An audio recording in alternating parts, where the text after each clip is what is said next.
Alright guys, first step you just need to open up your mouse software and set your DPI to 400, and this is the sweet spot for smooth movement and better recoil control. And next up your report rate set to 1000 Hz for the faster response time, and then open up the game. After the game launch, you just need to go straight to the training ground inside play option.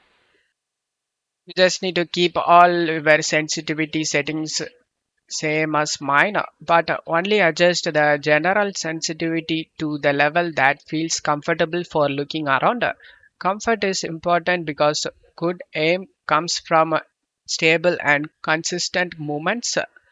I've been playing PUBG PC for over 1,000 hours, and after testing so many different setups, this is the sensitivity settings that feels the most stable and accurate recoil control. Remember, the sensitivity helps a lot, but your mouse, the way I show you in the video, down smooth and evenly during sprays. Follow these steps exactly, and you will be notice a big improvement the aim and recoil control.